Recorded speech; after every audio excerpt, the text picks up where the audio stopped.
আসসালামু আলাইকুম, আপনারা শুনছেন সংবাদ শিরোনাম। গভীর রাত পর্যন্ত তারেক রহমানের নির্বাচনী প্রচারণা, উত্তরার জনসভায় দুর্নীতিমুক্ত উন্নয়নমুখী বাংলাদেশ গড়ার প্রতিশ্রুতি। হিন্দু, বৌদ্ধ, মুসলিম সবাই মিলে নিরাপদ বাংলাদেশ গড়ার প্রতিশ্রুতি জামায়াত আমিরের। ইনসাফ কায়েম করতে 11 দলীয় ঐক্যকে বিজয়ী করার আহ্বান। নির্বাচন আয়োজনে অভিজ্ঞতার ঘাটতি আর আইন শৃঙ্খলা পরিস্থিতি নিয়ন্ত্রণে সরকার ও ইসির প্রধান চ্যালেঞ্জ, বলছেন বিশ্লেষকরা। সামলাতে হবে গুজবের। টুঙ্গিপাড়া, কোটালীপাড়ায় এবার নির্বাচন হচ্ছে ভিন্ন বাস্তবতায়। নৌকার ঘাটিতে ভোটের লড়াইয়ে বিএনপি সহ বিভিন্ন রাজনৈতিক দল ও স্বতন্ত্র প্রার্থীরা। এতক্ষণ শুনছিলেন সংবাদ শিরোনাম, এখন শুনবেন বিস্তারিত।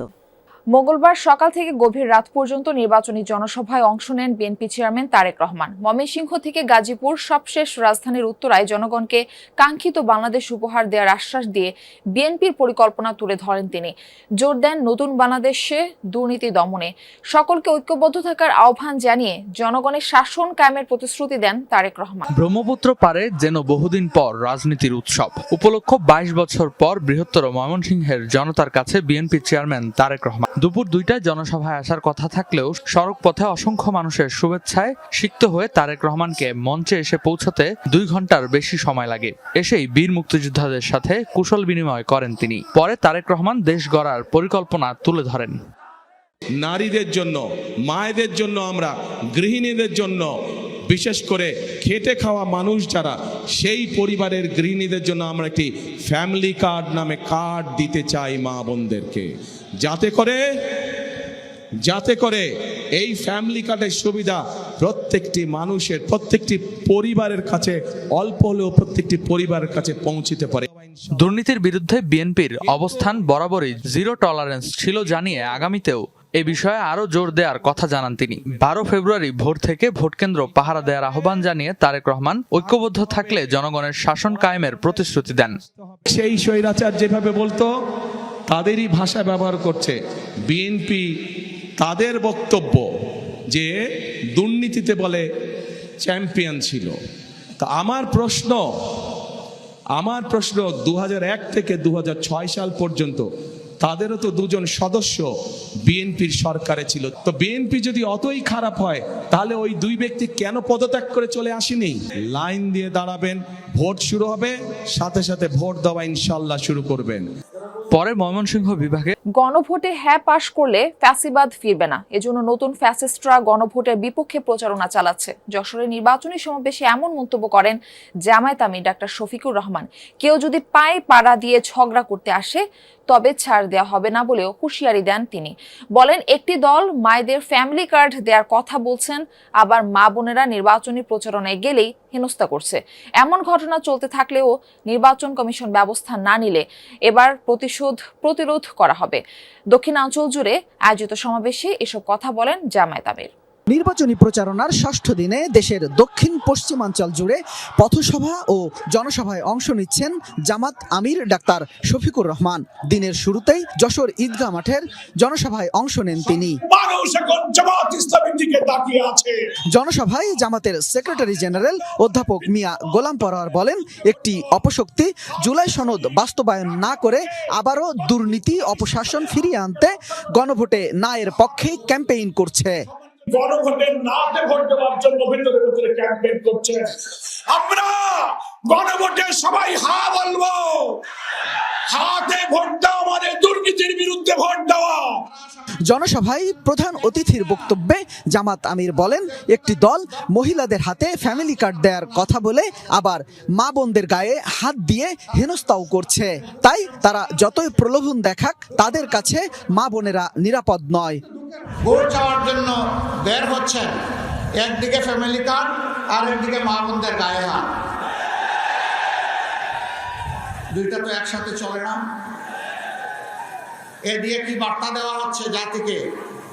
বার্তা দেওয়া হচ্ছে আগামীতে এমন কোন দল যদি ক্ষমতায় আসে যারা এখনই গায়ে হাত দেয়, তাদের কাছে বাংলাদেশের একজন মা বোন নিরাপদ হবেন না। পুরোনো ব্যবস্থায় আর ফিরে যেতে চায় না। গণভোটে আসছে নির্বাচনে আইন শৃঙ্খলা পরিস্থিতি সামাল দেওয়া সরকার ও নির্বাচন কমিশনের জন্য বড় চ্যালেঞ্জ হিসেবে দেখছেন বিশ্লেষকরা। সেই সাথে ইসি ও নতুন প্রশাসনের নির্বাচন আয়োজনের অভিজ্ঞতা না থাকাও অন্যতম ঘাটতি। ফলে লেভেল প্লেইং ফিল্ড বজায় রাখা কঠিন। তারা বলেন, ভোটের দিন ঘনিয়ে আসলে বাড়বে গুজব, যার প্রভাব মোকাবেলা ও প্রতিরোধ করাও চ্যালেঞ্জ মনে করছেন বিশ্লেষক।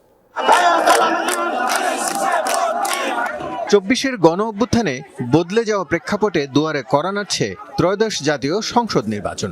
জনমনে ভোটের আকাঙ্ক্ষা তীব্র, রাজপথেও উত্তাপ কমেনি। বড় রাজনৈতিক দলগুলোর পাল্টাপাল্টি হুঙ্কার আর জোট ও ভোটের ঐক্যের সমীকরণ মিলিয়ে এবারে নির্বাচন যতটা প্রত্যাশার, ঠিক ততটাই চ্যালেঞ্জের।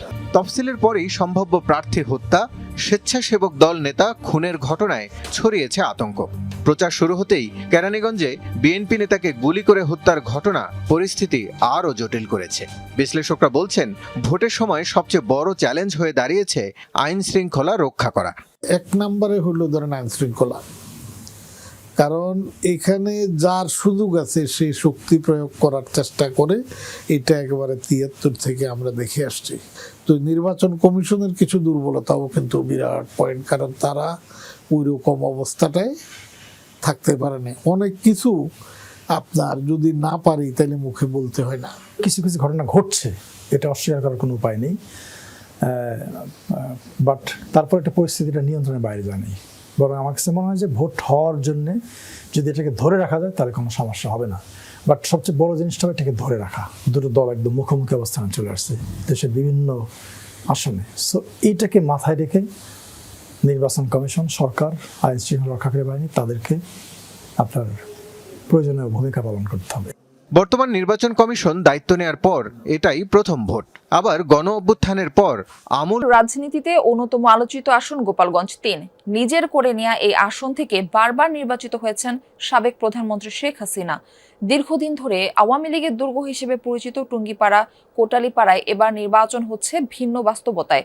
নৌকার ঘাটিতে ভোটের লড়াই হচ্ছে বিএনপি সহ বিভিন্ন রাজনৈতিক দল ও স্বতন্ত্র প্রার্থীদের। টুঙ্গিপাড়া ও কোটালীপাড়া উপজেলা নিয়ে গোপালগঞ্জ 3 আসন। রাজনৈতিক ইতিহাসে বরাবরই গুরুত্বপূর্ণ এই এলাকায় এবারের নির্বাচনের চিত্র একেবারেই আলাদা। আগের মতো নেই পোস্টার, মাইকিং কিংবা মিছিল। নির্বাচনী উত্তাপ যেন সীমাবদ্ধ চায়ের দোকান আর আড্ডার টেবিলে। ও কোটালীপাড়ার ভোটারদের বেশিরভাগেরই প্রত্যাশা অবাধ ও নিরপেক্ষ নির্বাচন। অনেকেই বলছেন শুধু প্রতিশ্রুতি নয়, বিপদে আপদে যাকে কাছে পাওয়া যাবে এগিয়ে থাকবেন তিনি।